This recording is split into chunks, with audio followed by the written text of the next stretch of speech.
SER Podcast.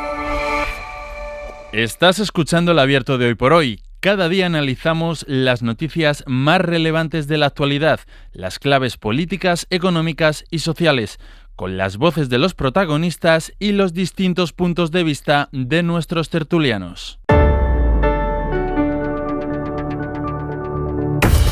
Tiempo para el análisis, tiempo para el abierto en Hoy por Hoy, en esta mañana de miércoles, mañana en la que viviremos a partir de las 9 el cortejo fúnebre que va a llevar el féretro del Papa Francisco desde la residencia Santa Marta, que es donde ha vivido durante su pontificado y donde falleció el lunes a primera hora de la mañana. Será trasladado desde ahí, desde esta residencia de Santa Marta, hasta la Basílica de San Pedro, donde se va a abrir la capilla ardiente para que los fieles puedan darle el último adiós al pontífice. Pero antes, saludamos a los analistas de esta mañana. Cristina de la Hoz, buenos días. Hola, ¿qué tal? Buenos días. Carlos Sánchez, buenos días. Hola, muy buenos días. Y Joan Subirats, buen día. Buen día. Dime qué se respiraba San Jordi cuando ibas para la radio ya. Bueno, sí, claramente. Incluso aquí delante de la SER, en la calle Caspe, como ya sabéis, supongo, hay instalada una gran, digamos, escenario, porque muchos de los programas de hoy de Radio Barcelona, de la cadena SER en Barcelona, van a ser emitidos en la calle en directo con la gente, porque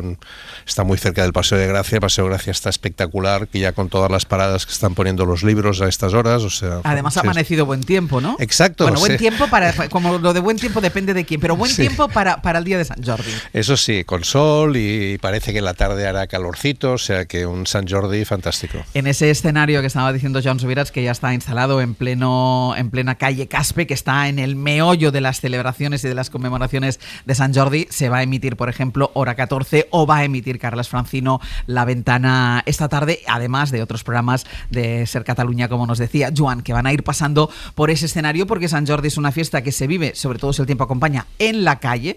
Es una fiesta para salir. Hoy también es festivo en Aragón, es festivo también en Castilla y León, y en Cataluña, que no es festivo, es decir, hoy la gente trabaja, pero es la diada de San Jordi y todo el mundo encuentra un ratito, unas horitas para escaparse, para salir antes del trabajo, para darse la vuelta entre libros y entre rosas. Así que me van a permitir, ahora iremos a Roma, pero lo primero, después primero de la magnífica crónica que ha hecho Joan Subirats, nos vamos a ir a las calles en el Soledad Domínguez, Radio Barcelona. Buen día.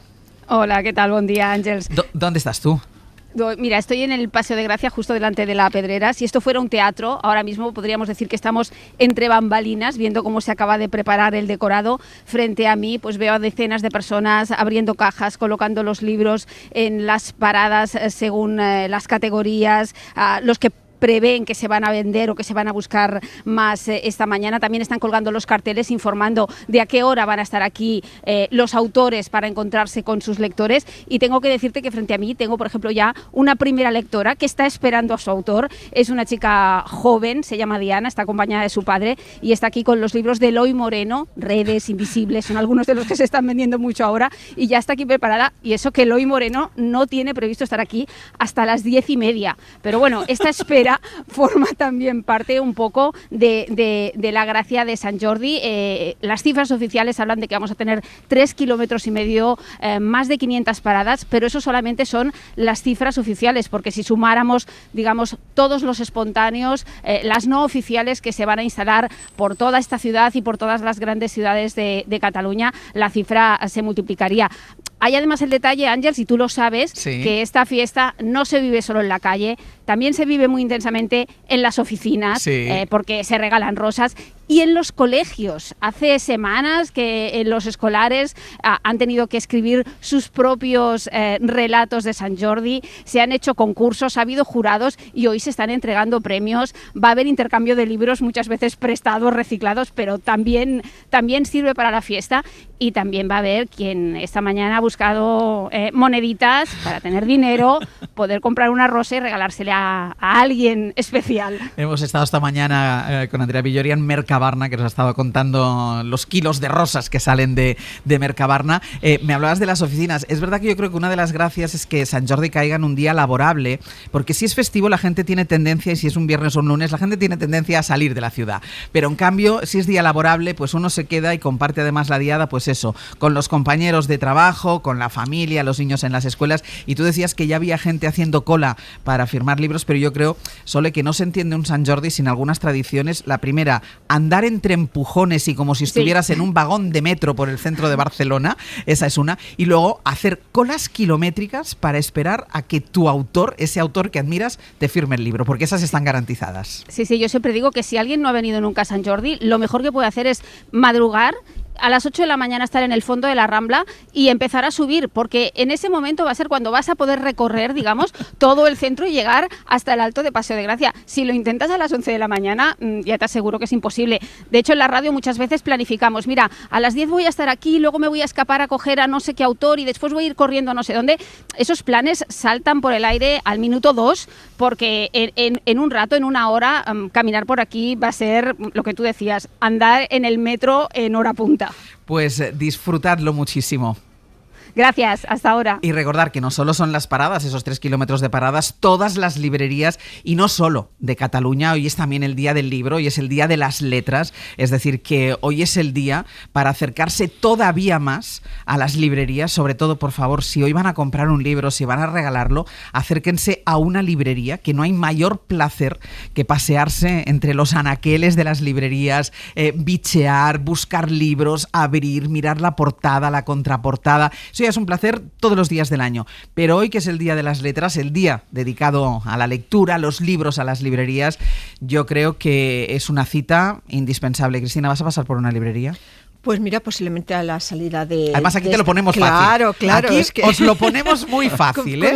Cambiando de acera. Cambiando de acera ya tenemos unas grandes librerías de Madrid, pues por ejemplo. Yo creo que aunque yo soy muy de librería de barrio. Yo bueno, suelo comprarme también. los libros en la librería de mi barrio. Yo creo que lo importante es ir a las librerías, porque además, aunque a veces salgas de ellas sin ningún libro, entras, paseas, buscas, no encuentras nada que te convenza y vuelves a salir, pero ese rato, poco o mucho, que has pasado en la librería, yo creo que es uno de los mayores placeres de la jornada. Y te das cuenta de lo poco que lees, sí, de tus miserias. Es decir, esto me encantaría leerlo, y esto porque no lo he leído. Sí, o libros que te llevas y que luego nunca puedes leer. Y están ahí, ya lo leeré cuando lleguen las vacaciones. Yo debajo de casa tengo una tienda de flores y estaba cerrada.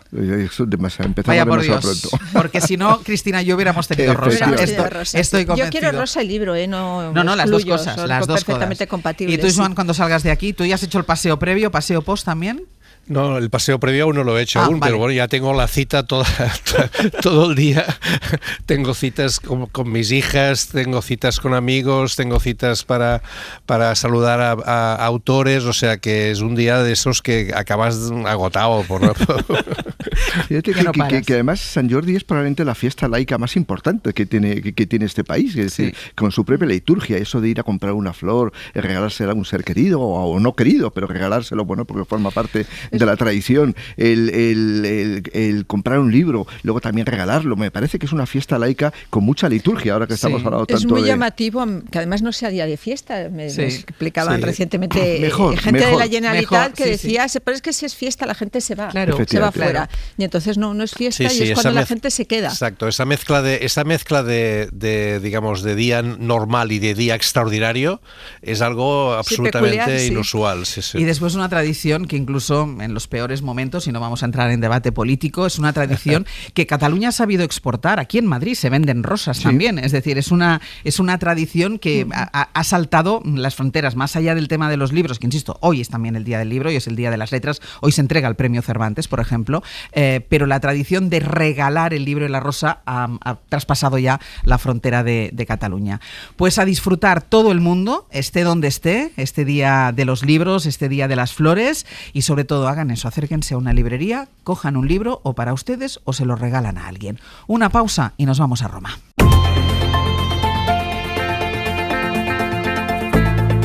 El Abierto. Ser podcast. en el abierto Cristina de la Hoz, Carlos Sánchez y Joan Subirats. Nos vamos ya a Roma porque todo está preparado para el inicio de ese cortejo fúnebre que va a llevar el féretro del Papa Francisco desde la residencia de Santa Marta hasta la Basílica de San Pedro. Ahí se va a instalar la capilla ardiente y ahí precisamente está nuestra corresponsal en Roma, Marina García. Marina, buenos días. Buenos días, Ángeles. ¿En el interior está ya todo preparado para que se inicien estos actos de despedida del Papa? Sí, aquí hace pocos minutos estaban probando el sonido, el micrófono de cara a la ceremonia. También escuchábamos al coro de la Capilla Sistina probar y están terminando los últimos preparativos. Veo sillas de color rojo, el color del luto papal, que rodean ese epicentro donde se colocará el cuerpo del pontífice y donde se sentarán cardenales, miembros de la curia y cuerpo diplomático. Todo a los pies del famoso baldaquino, la obra de arte por excelencia de esta basílica que unió de manera única a dos genios, Borromini y Bernini, y que acaba de ser restaurada en los últimos meses, lo que da una mayor luz a su dorado característico. De hecho, los juegos de luces de esta primera hora de la mañana van resaltando e iluminando algunos puntos de esta basílica con una belleza única. La prensa, para que te hagas una idea, Ángeles, está colocada en los laterales de la basílica, dejando, digamos, esa parte central, ese pasillo central muy bien delimitado para que entre su féretro. Yo estoy en el ala derecha y aquí aún calma y una gran solemnidad que va creciendo con los últimos minutos y que contrasta con la multitud de la plaza.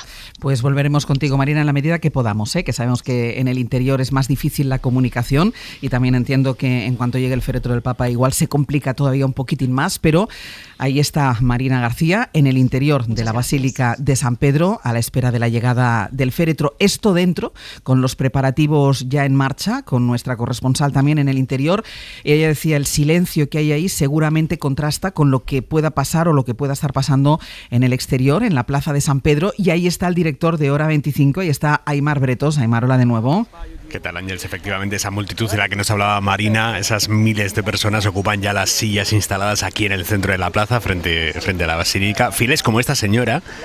Noi ci siamo alzati, abbiamo messo la sveglia alle 4. Que nos cuenta que se ha despertado a las 4 de la mañana para venir a coger sitio aquí en la plaza de San Pedro. A las puertas de la basílica se está desplegando ahora mismo la Guardia Suiza, los guardias suizos con su uniforme precioso de rayas verticales en azul, rojo, amarillo. Ellos son los más visibles, como digo, se están desplegando en este momento en las puertas de la basílica. Hay otros agentes de seguridad menos visibles de todos los cuerpos, mucha policía de paisano que interceptan a cualquiera aquí, porque si hay algo que nos está igualando hoy a todos en esta plaza, son los controles de seguridad, que no entienden de alzacuellos, de micrófonos, de sombreros de paja turista, no entienden de nada.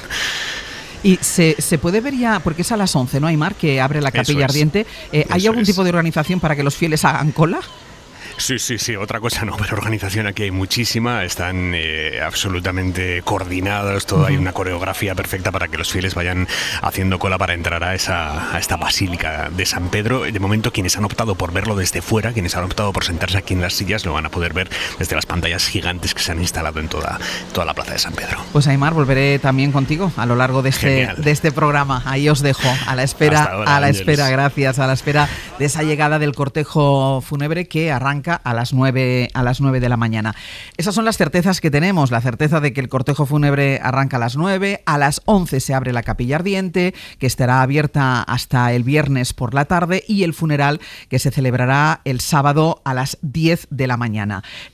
Menos certezas tenemos con lo que tenga que ver con el cónclave y con la sucesión del Papa Francisco, porque primero estamos pendientes todavía de la fecha, que se tiene que anunciar en qué momento se abre ese cónclave. Está habiendo reuniones, congregaciones de cardenales desde ayer que están participando ya en la organización y en las primeras discusiones sobre hacia dónde tiene que caminar este cónclave. Hasta ayer decíamos que participaban en ese cónclave 135 cardenales, al final son 133, porque dos de ellos son 133 cardenales electores, porque dos de ellos, uno, el español Antonio Cañizares, ha causado baja por motivo de salud. El caso es que los electores van comenzando ya a hablar en estas congregaciones que les decía sobre el futuro de la Iglesia, y también se ha servido ya la primera polémica. Corresponsal en Roma, Joan Solés, buenos días. Buenos días, Ángels. Porque un cardenal italiano, al que el propio Francisco destituyó en 2020, se presentó ayer en la primera reunión que tuvieron los cardenales, y aunque él, Angelo Becciu, no está en la lista de electores, él ha dejado claras sus intenciones de estar presente en ese cónclave, así que ahora es el decano del colegio cardenalicio el que tiene que tomar la decisión. Recordemos, Joan, que este cardenal fue destituido por un escándalo de fraude fiscal por el que fue incluso condenado a prisión. Sí, vamos por partes. Hoy debería celebrarse la segunda congregación de los cardenales ya presentes en Roma para decidir los detalles del funeral el próximo sábado. Para el cónclave, en la primera quincena de mayo son teóricamente 135 los cardenales electores, pero aumenta ya los que no podrán entrar en la capilla porque cumplen los 80 años o bien por razones de salud. Son ya 4 los cardenales ausentes. Cañizares, como has dicho, de España, Scola y Rabasi, de Italia, y Vinko Pulic, el cardenal bosnio de Sarajevo. Y es posible que otros no puedan viajar en los próximos días, pero solo conoceremos el detalle en las próximas horas. Sí quiere votar, como decías, el cardenal italiano Becciu, antiguo prefecto del dicasterio para la causa de los santos, que muy santo no era. El Papa Francisco lo apartó de sus funciones cardenalicias por corrupción y los tribunales eclesiásticos lo condenaron a 5 años y 6 meses de reclusión. Becciu alega que la condición de cardenal es vitalicia y por consiguiente tiene derecho a estar presente en la Capilla Sistina y a votar al próximo pontífice. En fin, es posible que sea así. Volviendo a la geografía del cónclave, salvo los enfermos de última hora o que celebren los 80 estos días, 59 son los cardenales electores de Europa, 16 los de América del Norte, 4 los de América Central, 17 los de América del Sur, 20 los de Asia, 16 los de África y 3 de Oceanía. No sabremos el dato exacto hasta que no se encierren conclave y sepamos exactamente, porque en función de los asistentes, Joan, conoceremos también cuál es la mayoría, el número de votos que necesita el próximo Papa para poder ser elegido. De momento está situado en 88. Ahora mismo son 88 votos los que necesitaría el próximo Papa. Exactamente. Pues, Joan, también seguimos pendientes de cualquier novedad y tenemos la línea abierta contigo en Roma. Estamos a la espera de la procesión en la Plaza de San Pedro, del traslado del féretro del Papa Francisco a la Basílica Vaticana, y en cuanto empiece, pues lo comentaremos. Ahí estaremos contigo, Joan. Me quedo un momentito con el cónclave, porque ahora es lo que viene ahora en relación a la muerte del Papa es la ceremonia. Es pues eso, el traslado del féretro, es el funeral, que al final se convierte en un enorme funeral de Estado, porque se van a congregar ahí, después hablaremos de ello, de la asistencia de la representación española, se van a congregar ahí los principales jefes de Estado, muchos ya han confirmado la presencia en este funeral, pero ahí la clave está en quién sale de ese cónclave, que todavía no sabemos cuándo se va a convocar, cuánto va a durar, cuánto de difícil va a ser o no la votación, porque se presenta un cónclave, Joan, con una iglesia especialmente dividida, que parece que no queda al margen de la polarización del mundo fuera de la iglesia, con una iglesia especialmente dividida entre aquellos más cercanos al Papa Bergoglio, más cercanos a la transformación hacia un camino que había iniciado la iglesia, y los que se resisten a ningún tipo de cambio. Sí, yo creo que hay ahí un tema que es bastante clave. O sea, una de las características que ha tenido el Papa Francisco ha sido el poner mucho de relieve los temas de empatía, ¿no? De empatía hacia los emigrantes, de empatía hacia los de la periferia, empatía hacia los más pobres, incluso la selección de sus viajes, ¿no? Intentó ir a sitios poco frecuentados y no buscó, como hizo, digamos, otros pontífices, las grandes manifestaciones de masa, ¿no? Ese elemento yo creo que es muy característico, a pesar de las luces y sombras que el papado de Francisco pueda tener en otros temas, ¿eh? Pero en cambio en este tema fue muy claro. Y ahí es donde hoy incluso en el país también hay algunas crónicas que ponen de relieve como en Estados Unidos están encabezando precisamente un sector de la Iglesia norteamericana, está encabezando el ataque a ese legado de Francisco, precisamente poniendo el énfasis en que la empatía es algo que perjudica digamos, la consolidación de un catolicismo mucho más nacionalista, si se quiere decir, o identitario, ¿no? Precisamente dicen que la empatía hubo un artículo en The Guardian hace unos días, ¿no?, en que ponía de relieve esa idea de que la empatía es el gran pecado, digamos, que puede cometer Occidente, porque esa voluntad de acercarse a los otros no está correspondida por la otra parte.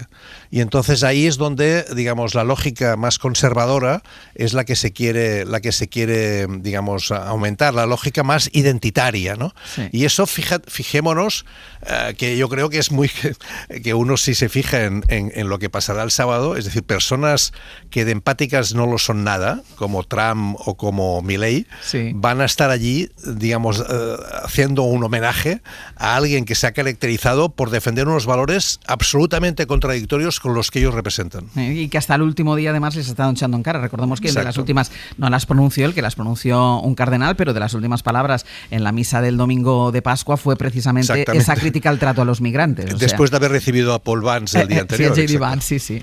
Bueno, intentar entender lo que puede ocurrir en un conclave yo creo que no es imposible. Es decir, ahí siempre me recuerda lo que ocurría en la Unión Soviética en los años 80, es decir, que donde había especialistas en el Kremlin y no entendían nada, porque realmente es todo tan opaco, tan secreto, que realmente es difícil saber lo que puede salir del conclave. Entre otras cosas porque el posible candidato y que salga elegido va a tener su propia dinámica. A mí me parece que este debate es un poco doble de un papa progresista, un papa conservador. Me parece que es muy pobre intelectualmente, es decir, no conozco ningún papa que no haya tenido su propia dinámica. Sí, de hecho, el Papa Francisco salió en un conclave donde había mayoría de cardenales conservadores. Por lo tanto, yo creo que ahí hay poco que entender lo que va a suceder. Hablando de papables, hablaría de conservadores y menos conservadores. Sí, no, evidentemente no. Pues por la propia Iglesia es una anacronismo. Por eso digo. Sí. Cristina. Sí, bueno, un poco en relación a lo que estáis comentando. Efectivamente, yo creo que también había una parte. Vamos a ver, partamos de la base de que este era un papa que generaba una enorme simpatía entre sectores no necesariamente creyentes, ¿no?, y amplios sectores de la izquierda. Pero para muchos de esos sectores se quedó corto. ¿Y qué pretendían? Que el Papa avalara, pues, por ejemplo, el tema del aborto. Es decir, hay cuestiones que forman parte de los principios de la Iglesia, que sea el Papa que sea, esos yo creo que no se van a mover. Y en muy buena medida, efectivamente, es lo que ha garantizado que esta sea una organización milenaria, que es una serie de principios.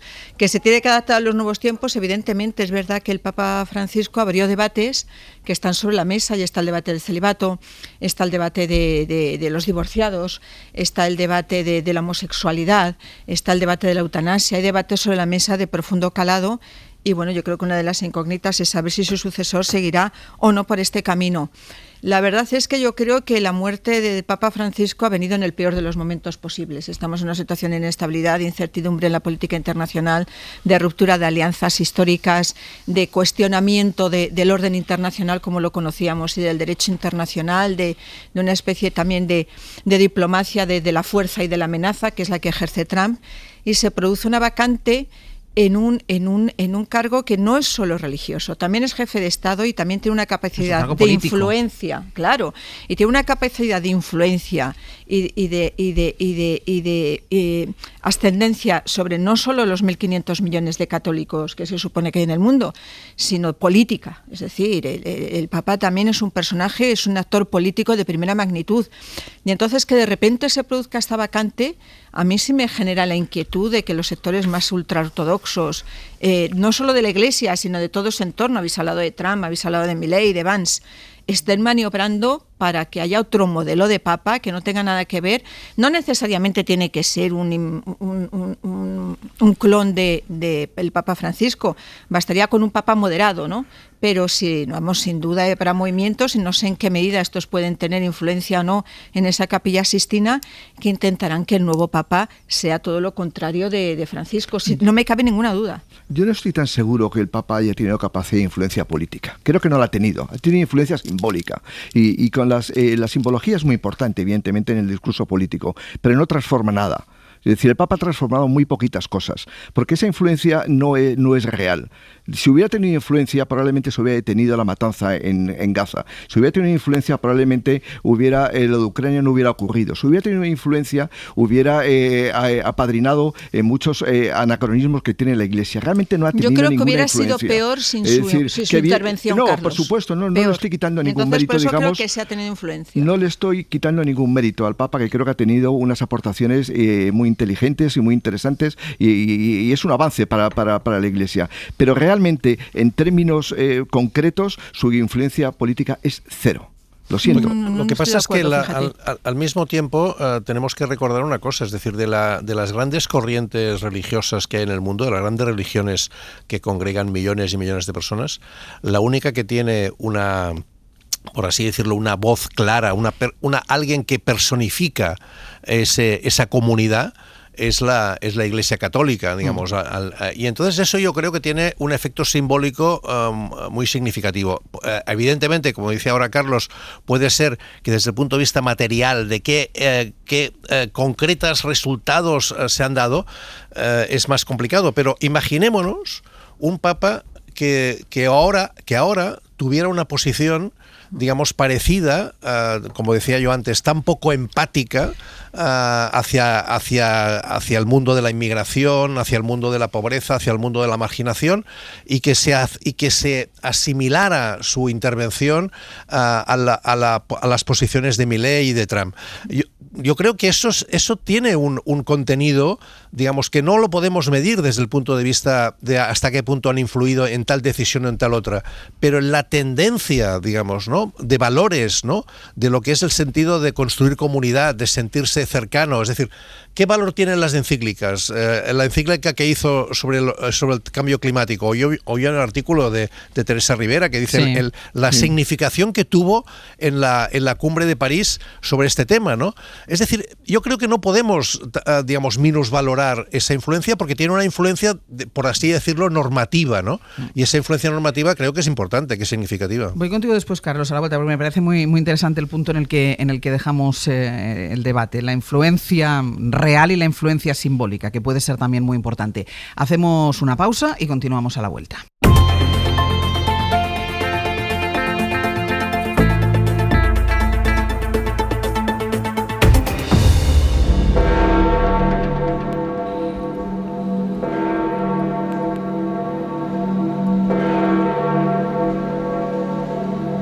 Sonido de las campanas en el Vaticano, porque está a punto de salir de la residencia Santa Marta el féretro con el cuerpo del Papa Francisco para iniciar ese recorrido fúnebre que le va a llevar hasta la Basílica de San Pedro.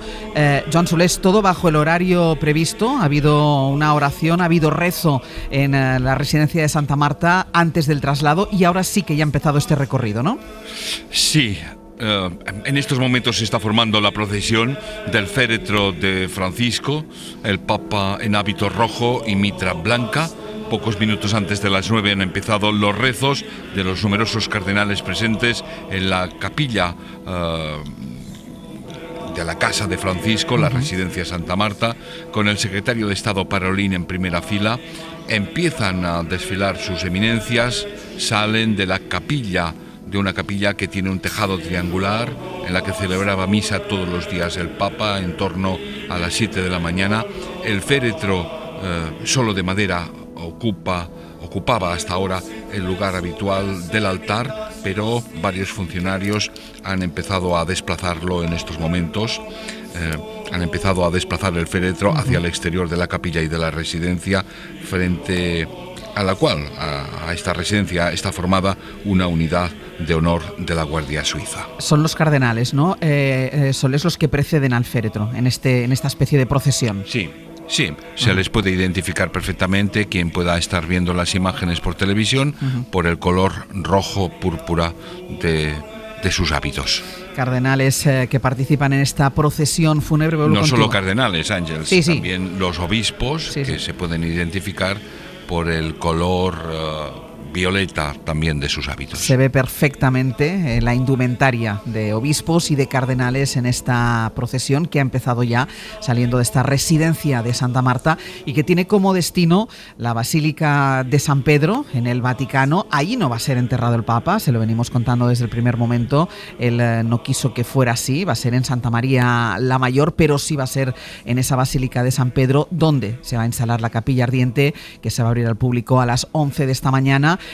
Yendo hacia la Plaza de San Pedro está esa procesión. Aimar, no sé si se nota en el movimiento que hay en la plaza. Sí, se nota. De momento lo que se nota aquí es el silencio, la solemnidad, la emoción. No sé si escucháis las campanas retumbando aquí en el centro de la Plaza de San Pedro. La Guardia Suiza desplegada a las puertas de la Basílica por la puerta central, que es por donde entrará el féretro del Papa Francisco, con el manto de la puerta central de la Basílica ya abierto, preparado para ese momento. Mucha solemnidad, mucha oración aquí en el centro de esta Plaza de San Pedro. Y en el interior de esa basílica está Marina García. Marina, ahí también preparados para el recibimiento del féretro. Sí, Ángeles, aquí respiración contenida. Hemos visto entrar ya entre los primeros al cardenal Bertone, que tiene 90 años, recordemos, ha sido de los primeros en llegar, vive aquí muy cerca del Vaticano y fue uno de los veteranos, de los secretarios de Estado de la Santa Sede durante muchos años. Han ido entrando también el cardenal Ruini, que tiene 94 y diversos problemas de movilidad, por eso ha entrado, como decimos, en este primer grupo a cuentagotas, y ahora esperando con esta respiración contenida y con gran emoción que ese paseo termine aquí en esta Basílica de San Pedro, donde ya está todo preparado y donde el cuerpo será colocado a los pies del baldaquino y de la tumba de San Pedro. Ahora es el momento en el que el féretro ha salido. Primero le ha precedido toda esa procesión de obispos y cardenales, como nos contaba Joan Solés, y ahora llevado a hombros sale el féretro del Papa Francisco, descubierto, como lo ha estado desde ayer por la mañana, cuando vimos esas primeras imágenes del féretro con el cuerpo del Papa Francisco. Descubierto, igualmente va a hacer ese recorrido por ese tramo de calles dentro de la Ciudad del Vaticano, desde la residencia de Santa Marta hasta la Basílica de San Pedro. Vamos a hacer una pausa y a la vuelta seguimos.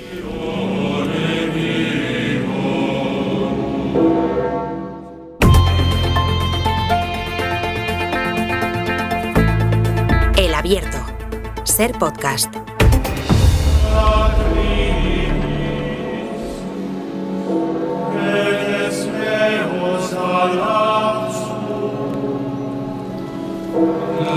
Este sonido en directo que llega desde el Vaticano es el sonido que acompaña al traslado del féretro del Papa Francisco desde la residencia Santa Marta hasta la Basílica de San Pedro. Joan.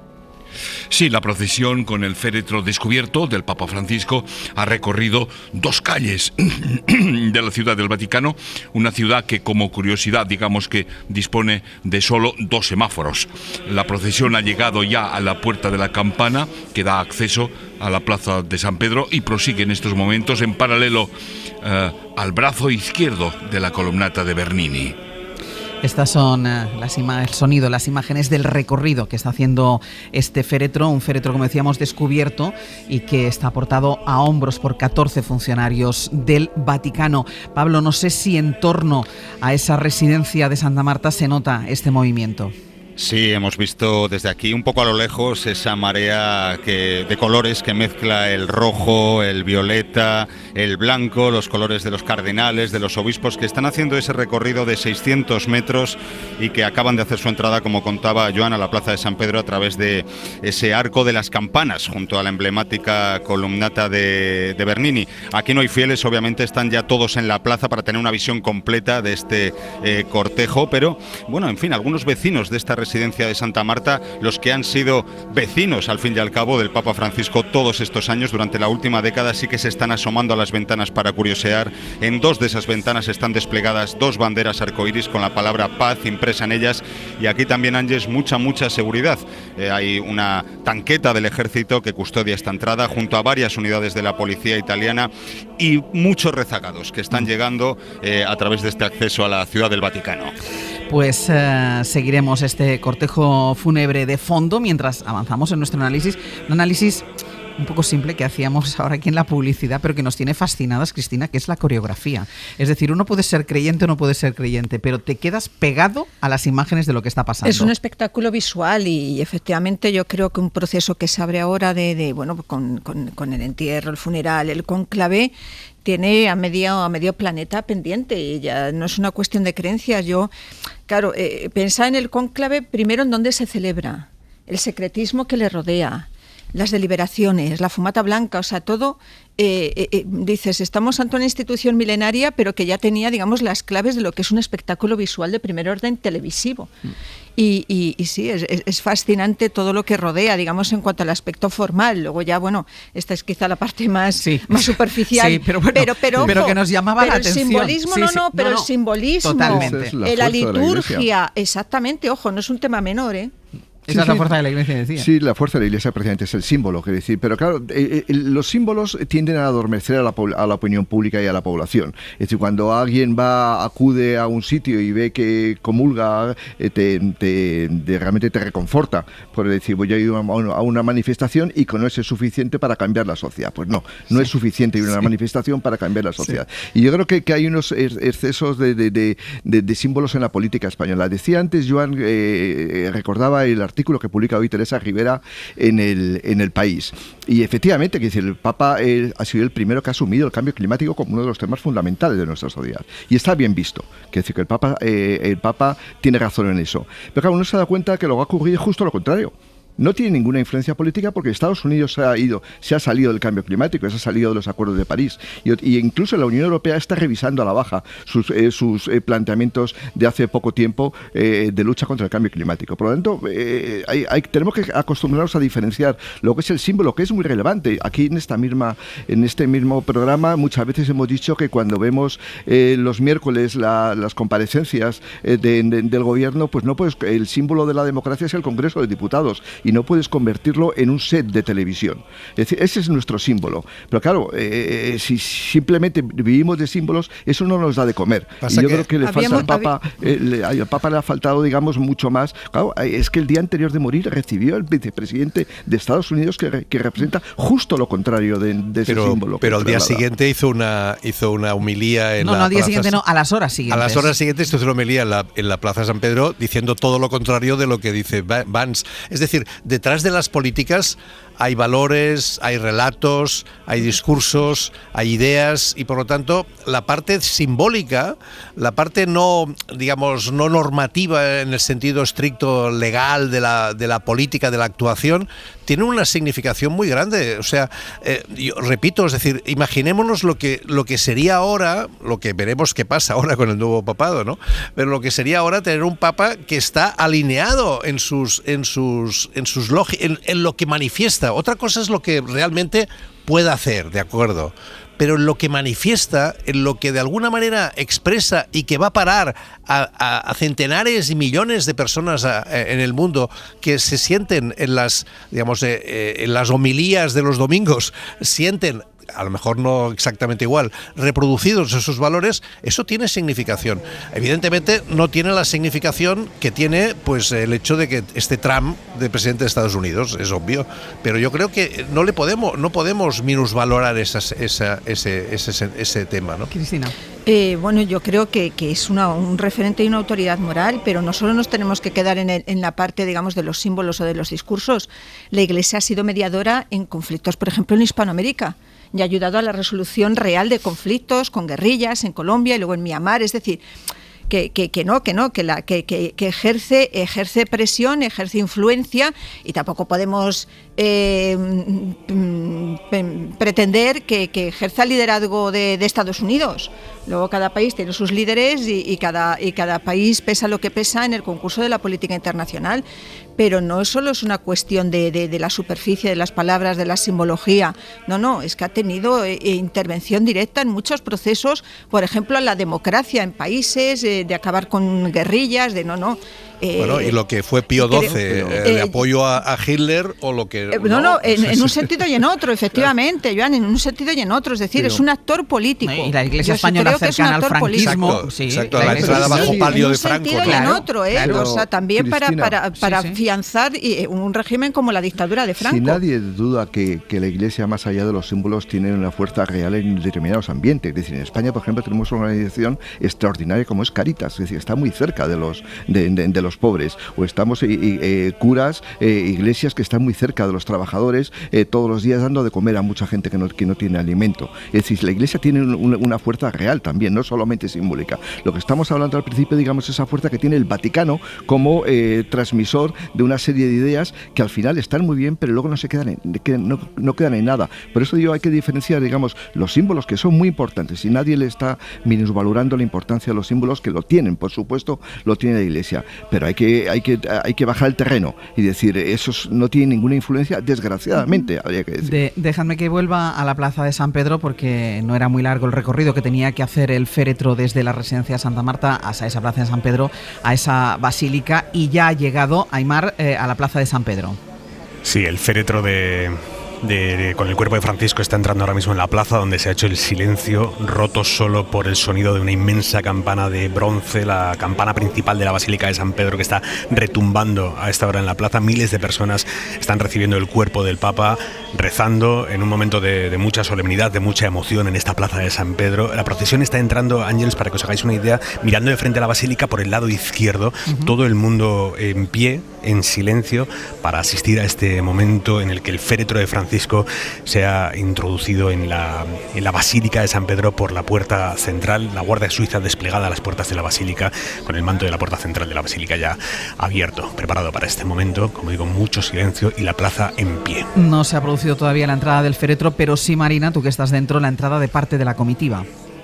Sí, estamos viendo cómo entra la parte inicial de esta comitiva en la Basílica. Aquí la seguridad desplegada en toda la parte central controla la situación. Veo que se miran constantemente cómplices a los ojos para controlar todo. También a los periodistas que buscamos desde las dos alas laterales donde estamos colocados acercarnos todo lo que nos dejan a esas barreras colocadas para delimitar el pasillo central. Gran emoción en este momento, y Ángeles, te cuento un aspecto anecdótico. Aquí la mayoría de periodistas de los que estoy rodeada estamos colocados a unos 10 metros desde donde se colocará el féretro del pontífice. Son vaticanistas desde hace décadas, muchos de ellos con una relación personal muy íntima con el Papa Francisco, que hablaban con él cotidianamente, lo venían a ver a la casa de Santa Marta, y que han viajado junto a Bergoglio por todo el mundo, y que comentaban precisamente pocos minutos antes de que entrase esta comitiva, con enorme respeto y conmoción, que hoy era muy difícil separar la emoción personal del deber.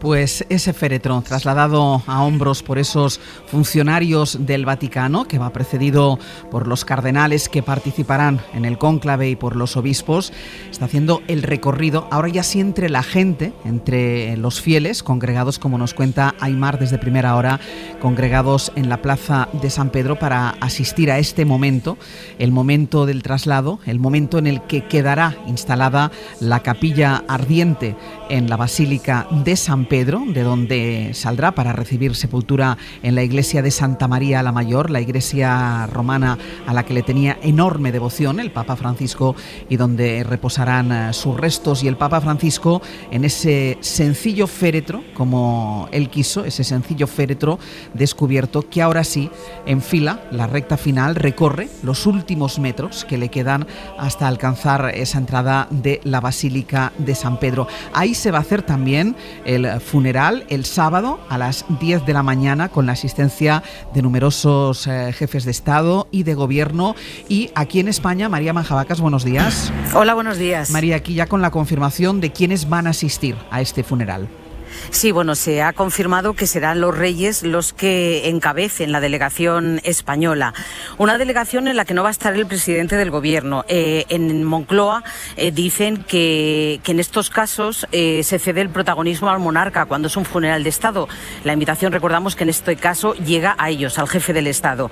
Y ya dijeron que iba a ser una representación de altura, y bueno, la representación va a estar la del gobierno, encabezada por dos vicepresidentas, por por María Jesús Montero, por Yolanda Díaz, que como sabéis tuvo 2 encuentros muy cercanos con el Papa, llegó a decir de él que era el embajador del trabajo decente, y también estará Félix Bolaños, que es como ministro el que lleva las relaciones institucionales con la Santa Sede. También Moncloa ha invitado al jefe de la oposición, Alberto Núñez Feijóo, para que participe, para que vaya en la delegación española que estará el sábado en los funerales de Roma. Luego ya, Ángels, el tema de cómo se sienta cada uno en un sitio, el tema del protocolo vaticano, que es férreo. Si decimos que el de la Casa Real es estricto, el del Vaticano lo supera, y entonces, bueno, ahí llegará la crónica de los egos, la crónica de los roces, que ya la hemos contado en algunas ocasiones, y bueno, Joan Solés lo sabrá muy bien, pero el protocolo del Vaticano cede todo el protagonismo a los reyes, con lo cual en primera línea estarán las casas reinantes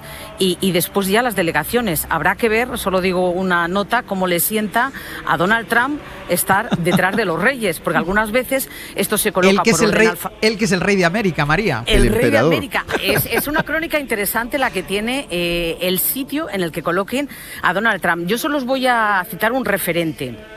En 2005, que es el que tenemos más cercano, de Juan Pablo II, creo, si no me corrigen, que se hizo por orden alfabético, por el orden alfabético francés, y a España le tocaba entre Eslovenia y Estados Unidos. Estoy hablando de la delegación.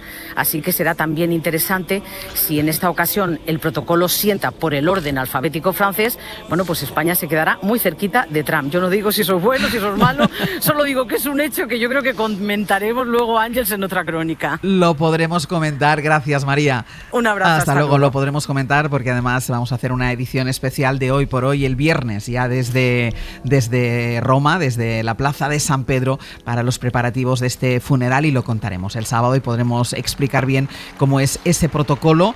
No habrá problema. Dejadme un momento que vuelva a la plaza de San Pedro, que son los aplausos que se escuchan ahora mismo.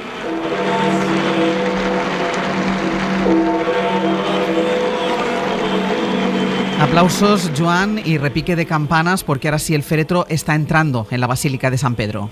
Sí, exactamente. Abren esta procesión sin precedentes, porque no hubo ninguna procesión en los anteriores funerales de pontífices. Abren esta procesión sacerdotes y monseñores, siguen los obispos, después los cardenales y a continuación religiosos y los funcionarios, 12 concretamente, que trasladan a hombros el féretro descubierto, que acaba, como dices, de llegar a la puerta principal de la basílica. Los fieles están concentrados, y nunca mejor dicho, están apiñados delante del atrio de la basílica, ocupan media plaza de San Pedro. Y comentando lo que decía María, seguramente efectivamente los reyes están en primera fila, muy cerca del altar, y los jefes de Estado, como el presidente de los Estados Unidos, pues van a ocupar también la primera fila, pero a continuación un poco más lejos, pero en cualquier caso seguramente será en primera fila. Pues vamos a entrar dentro de ese recinto, dentro de la Basílica de San Pedro. Marina, ya estás viendo entrar el féretro. Sí, efectivamente, como decía Joan, esa comitiva compuesta inicialmente por los sacerdotes, luego los obispos vestidos de violeta y estos últimos cardenales vestidos de este característico color rojo, que están entrando y ocupando esas sillas que están colocadas en una forma que rodea de alguna forma el lugar que ocupará el féretro a los pies del baldaquino y de la tumba de San Pedro aquí en la Basílica. Y en este momento quedan ya pocas sillas libres, están entrando los últimos cardenales. Recordemos que aún no todos están en la capital italiana, están solo aquellos que estaban ya en Roma cuando murió el pontífice y que han conseguido llegar en estas primeras horas antes de esta ceremonia de la segunda estación del luto por el Papa Francisco, la que se celebra y comienza ahora aquí en la Basílica cuando se inaugura la capilla ardiente. Aymar, hemos podido escuchar en el exterior de la Basílica los aplausos de los fieles congregados ahí. Sí, los cantos y oraciones de los fieles reunidos aquí se han roto en ese momento. El silencio se ha roto para aplaudir al Papa, el féretro del Papa, en el momento en el que ha sido introducido por la puerta central de la Basílica. Como os digo, hay mucha emoción aquí en la plaza, muchos cuerpos de seguridad y también sanitarios preparados para gestionar estos momentos de emoción. Os decía antes que había distintos sanitarios, incluso psicólogos, aquí concentrados en la plaza por lo que pueda pasar con los fieles que están aquí reunidos, emocionados, rezando, asistiendo a este momento que saben único. Está el féretro recorriendo los últimos metros de este trayecto hasta la zona donde va a estar depositado, y a partir de las 11 de la mañana, en cuanto acabe esta ceremonia de traslado que hemos empezado a las 9 de la mañana, va a ser cuando los fieles puedan tener acceso ya a la Basílica de San Pedro para despedir al Papa Francisco. Decíamos antes quién iba a asistir por parte española a ese funeral que se celebra el sábado a las 10 de la mañana. Cristina, ¿tú crees que el presidente del gobierno tendría que estar presente en ese funeral? Yo creo que sí, porque además por los antecedentes, es decir, en 2005, gobernando Zapatero, fueron los reyes, que entonces eran Juan Carlos y doña Sofía, invitó al entonces líder de la oposición, invitó a Rajoy, y allí estuvo el jefe del Estado y el jefe del Gobierno. De hecho, hay países como Portugal, por citar un país vecino, que va a ir tanto el jefe de Estado como el jefe de Gobierno al funeral. El caso de Benedicto es muy diferente, porque Benedicto ya no era papa ejerciente y bueno, la representación por parte de la Casa Real fue doña Sofía y luego por parte del Gobierno Bolaños, pero digamos que fue una excepción el caso de Benedicto. Es decir, no es incompatible en absoluto que vaya el jefe del Estado y el jefe de Gobierno. No entiendo la ausencia, además habida cuenta de que el propio Pedro Sánchez ha deshecho elogios hacia el Papa. Para mí es una ausencia inexplicable, sinceramente. Bueno, yo creo que no tiene demasiada polémica, que es una decisión personal del presidente del gobierno, por las razones que crea conveniente no acude al Vaticano. Evidentemente hablábamos antes de símbolos, y el símbolo, digamos, del Estado español es en términos de, pues, el jefe de Estado, es el rey, y yo creo que no hay demasiada polémica. ¿Que tenía que haber ido? Pues probablemente. ¿Que tenía que no haber ido? Pues es una decisión personal. Yo respeto mucho las decisiones personales cuando hay funerales por medio, y eso en nuestros ámbitos privados lo sabemos. Es decir, hay gente que no le gustan los funerales, y eso no significa que estén alejados del féretro. Pero a veces, Carlos, forman parte de... Mira, fue muy polémico, por ejemplo, en este caso, la ausencia de los reyes. ¿Os acordáis de los actos de Notre Dame? Es decir, hay acontecimientos en los que no se tratan solo de un hecho religioso, que es un funeral, sino político. Hubo una polémica también enorme en torno a por qué no acudió el presidente del gobierno al funeral de las víctimas de la Dana. Es decir, esas cosas también te entran en el sueldo. Es un tema que puede ser, en el caso del funeral del Papa, diplomático, de relaciones internacionales, es decir, tiene unas connotaciones más allá de la cuestión religiosa. Yo creo que estamos hablando de otra cosa que trasciende a lo que es la cuestión de las creencias, sin ninguna duda. Joan. Sí, bueno, ahí el debate está, lo habéis planteado. Yo creo que también ha habido estos días un cierto debate relativamente menor sobre si era significativo o no el dar 3 días de luto nacional en un estado que no es precisamente, ¿no? Que digamos constitucionalmente no es un estado confesional. Que a veces cuesta, o sea, cuesta verlo. Pasa que la propia cultura del país es la que es, digamos, ¿no? Entonces es evidente que la cultura del país no se traslada, va más allá, digamos, del ámbito estrictamente religioso, ¿no? Y nuestra tradición religiosa de alguna manera inunda muchos aspectos de la vida civil, ¿no? Pero el hecho de que demos 3 días de luto, cuando, por ejemplo, creo recordar que en la anterior muerte del Papa fue solamente un día de luto nacional. Bueno, eso ¿cómo se explica, no? Porque ahora 3 días, otra vez fue 1, van los reyes, pero no va el jefe del Estado. Yo creo que al final, digamos, la representación, lo habéis comentado, es la invitación se hace a los representantes del Estado, que son los jefes de Estado. Y entonces yo creo que si hubiera un país tan poco confesional como Francia, va Macron, ¿no? Sí. Y en cambio ha hecho de la laicidad un elemento central de su cultura, y en cambio va Macron, que probablemente podríamos decir que sería contradictorio con la idea, pero claro, tiene que estar representado de Francia. Entonces España está representada así. El hecho de que no vaya Pedro Sánchez, allí yo me apunto un poco a lo que comentaba Carlos, pues no sé, alguna vez se explicará, pero no creo que sea muy significativo, digamos. Si no hubiera ido el jefe de Estado, evidentemente el presidente del gobierno tiene la obligación política de ir, pero yendo el jefe de Estado creo que es una decisión personal y hay que respetar mucho ese tipo de asuntos. Voy a volver. Me da igual que sea Pedro Sánchez o cualquier otro político, o sea que... Voy a volver al interior de esa Basílica de San Pedro, porque ahora sí, Marina, el féretro ya está instalado en el lugar donde se establece la capilla ardiente. Sí, hasta el último momento no hemos visto el cuerpo porque los periodistas estamos aquí al final de ese largo pasillo que ha recorrido la comitiva a pocos metros de donde se encuentra el féretro.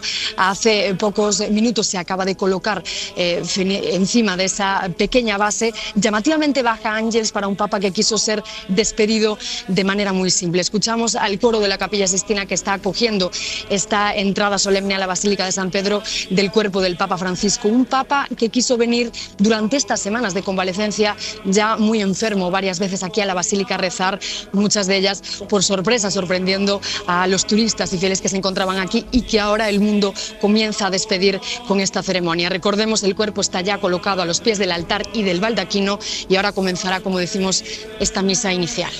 Pues ahora va a empezar, gracias Marina, esa misa y será a las 11 de la mañana cuando se abra al público, se abra a los fieles la capilla ardiente del Papa Francisco, que se cerrará el viernes por la tarde, horas antes de ese funeral del que estábamos hablando ahora, que se va a celebrar en la Plaza de San Pedro el sábado a las 10 de la mañana. Insisto, aquí en Hoy por Hoy haremos una edición especial desde Roma ya el viernes y el sábado estaremos presentes en ese funeral para contarles a los oyentes lo que pasa no solo en la liturgia, no solo con la despedida del Papa Francisco, sino, como comentábamos antes con María Manjabacas, también lo que pase en el protocolo y en esos asientos de los jefes de Estado y de Gobierno que van a participar en el funeral. Cerramos pues así esta página del traslado que hemos empezado a las 9 de la mañana, ese breve recorrido desde la residencia de Santa Marta hasta la Basílica de San Pedro. Va a empezar ahora esa misa y a las 11 la apertura de puertas para la capilla ardiente, y todo lo iremos contando y lo iremos resumiendo en los boletines informativos de la SER, porque no quiero cerrar el abierto sin comentar, al menos ni que sea de manera breve, todo lo que tiene que ver con el rearme y el gasto en defensa. Primero, la noticia que les adelantábamos a las 8 de la mañana, que además tiene especial interés en este contexto de reanudación de los ataques por parte de Israel a Gaza, con los gazetíes asediados otra vez después de la ruptura del alto al fuego por parte de Israel. En el contexto introducimos también todo lo que tiene que ver con el rearme y el gasto de defensa, y la noticia que les contábamos es que el gobierno ha pagado alrededor de más de 6 millones de euros, casi 7, al ejecutivo de Benjamín Netanyahu para comprar unos 15 millones de balas. Todo esto después de las críticas del Consejo de Ministros a la ofensiva de Netanyahu sobre la Franja de Gaza. Javier Bañuelos, buenos días. ¿Qué tal, Ángels? Buenos días. El caso, Baño, es que a pesar de que el Ejecutivo se había comprometido hace unos cuantos meses a no volver a comprar armamento a Israel en este contexto del que estábamos hablando, ahora el Ejecutivo hace efectivo el pago de este armamento, cuya compra se cerró, dicen, hace meses. Sí, en concreto en octubre del año pasado se adjudicó, Ángels, un día antes de que Sumar enviase, recordaremos, una carta al Ministerio de Defensa exigiendo que se cancelasen los contratos de compra de armas a Israel. Aquí en la SER informamos sobre aquella adjudicación y ese mismo día el Ministerio del Interior anunció que iniciaba los trámites para romper aquel contrato. Fue más contundente incluso la ministra portavoz Pilar Alegría desde Moncloa. Cuando se tiene conocimiento de esta adjudicación, se inicia rápidamente a prescindir el contrato, como les digo, con esta empresa. Por tanto, el compromiso del Gobierno de España de no comprar y no vender material armamentístico a Israel sigue intacto. Bueno, pues la realidad, Ángels, es que 6 meses después ni han modificado ni han anulado el contrato. En contra de su propio compromiso, el Gobierno cerró la compra con esta empresa israelí el pasado miércoles, en plena Semana Santa, dando luz verde, como decías, al desembolso de casi 7 millones de euros en balas fabricadas en Israel, 15 millones de balas del calibre de 9 milímetros para equipar a la Guardia Civil. La adjudicataria IMI Systems es una de las 4 industrias más grandes de defensa de seguridad en Israel. De hecho, pertenece al Ministerio de Defensa israelí. ¿Por qué no han roto el contrato? Bueno, pues fuentes del Ministerio del Interior explican a la SER que se lo desaconsejó la Abogacía del Estado por las consecuencias legales. De hecho, el pliego recoge que el Gobierno debería haber indemnizado a la compañía israelí si hubiese roto este contrato. Solo un detalle más, Ángels: aquel 29 de octubre del año pasado, el Ministerio del Interior también anunció que otras empresas israelíes iban a ser excluidas como licitantes en otros expedientes de compra de armamento que estaban también en marcha. También hemos preguntado por ellos, pero Interior de momento no ha precisado, Ángels, si alguno de ellos ha llegado a ser excluido. Baño, gracias. Un abrazo. Esta es la noticia que les adelantábamos a la SER. El gobierno paga casi 7 millones de euros al gobierno de Benjamin Netanyahu por la compra de unos 15 millones de balas, a pesar de que el propio gobierno había anunciado que no iba a ejecutar esta compra. Esto por un lado. Por el otro, el gobierno ha aprobado el plan de inversión en defensa, un plan con el que el Ejecutivo cumple con la promesa de destinar ese 2% del PIB, como se comprometió con la OTAN. En total estará dotado con más de 10.000 millones de euros. Guillermo Lerma, buenos días.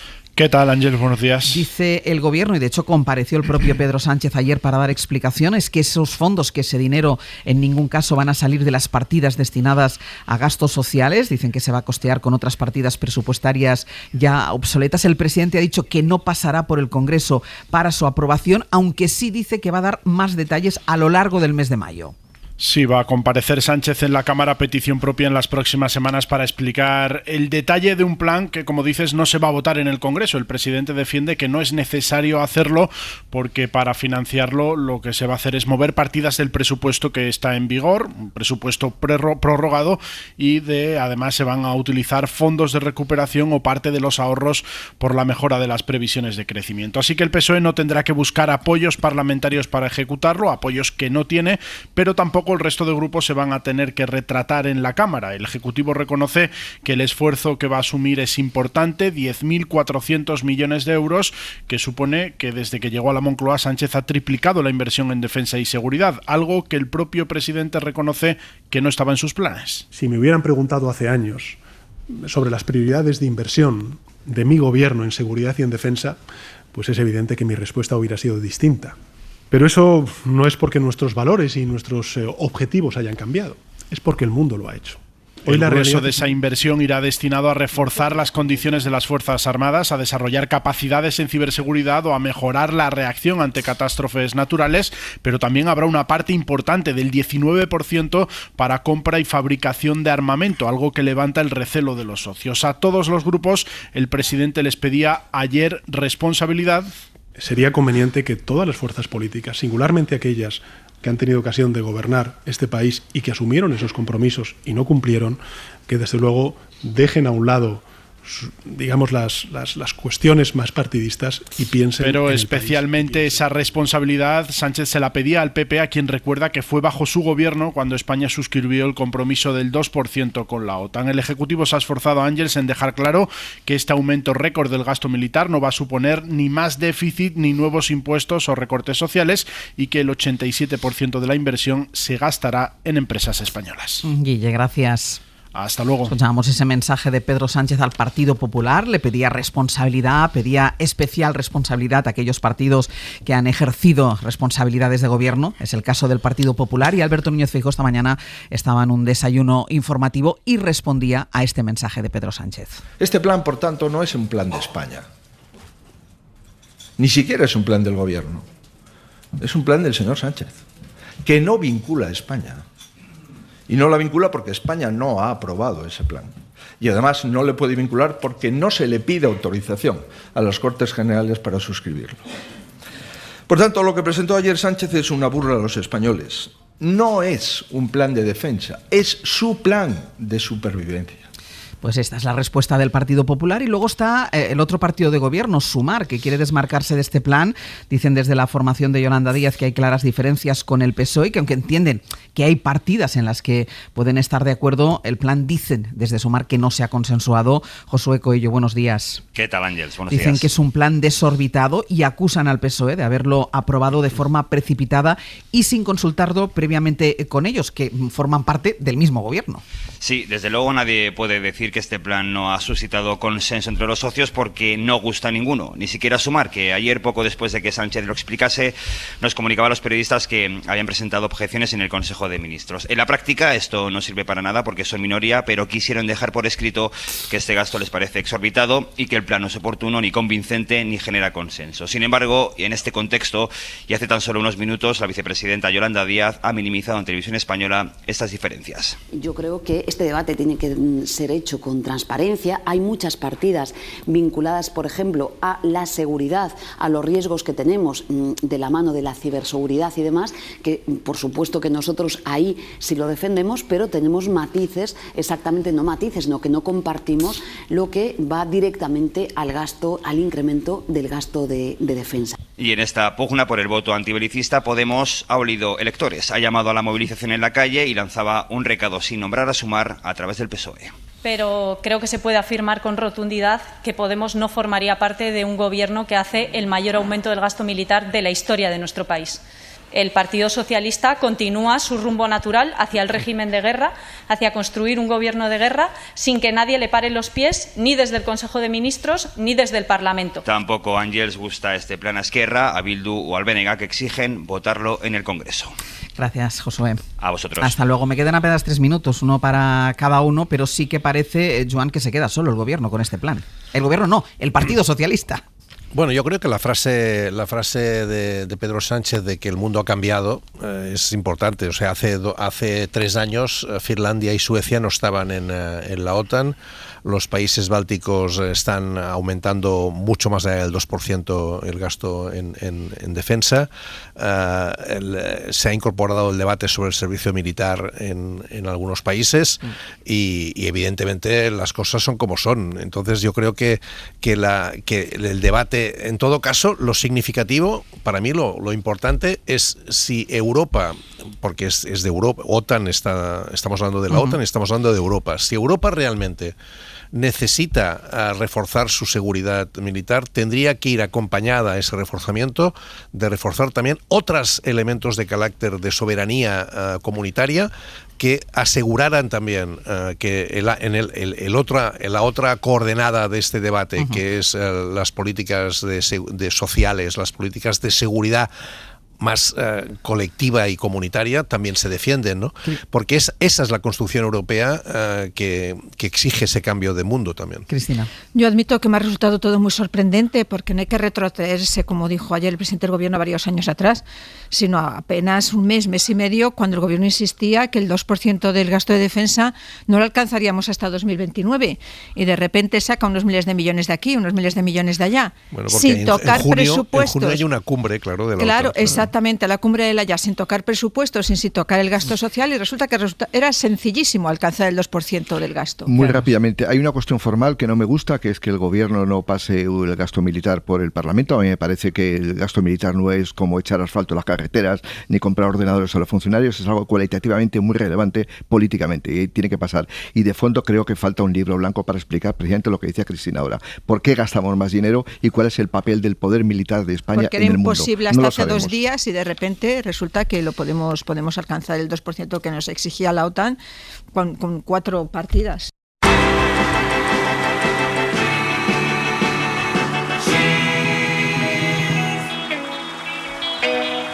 What would you think if I sang out a tune?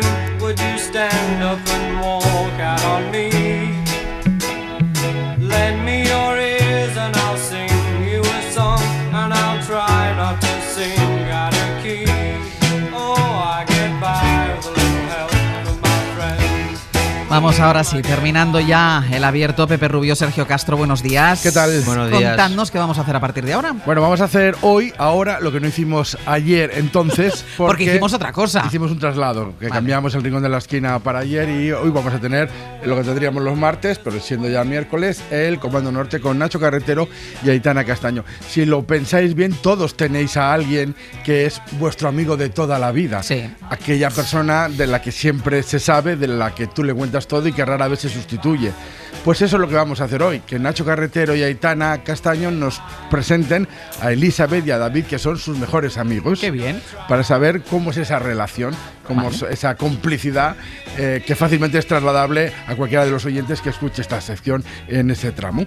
Hablamos de amigos hoy, pues. Bueno, y con Chema Rodríguez viene hoy una Miss Experiencia, Lola Higueras, tiene 79 años, va a venir a la radio conduciendo su propio coche, fue la primera buceadora de la Armada, catedrática de Historia del Arte y arqueóloga subacuática, y recientemente ha publicado su libro Despertar del Olvido, sobre el decisivo papel de las mujeres españolas en las Indias. Tiene 79 79 años. Guau, tengo material hoy con ella. Sí, después biografía no autorizada. Tengo la sensación que los que vienen a biografía autorizada como que los deja un poco mal, ¿no? Venir a esta sección, no sé. A mí me preocupa cuando son biografías de gente viva, de gente que está me pues preocupa. hoy es José Félix. Por las demandas. José Félix Tezanos. Vale.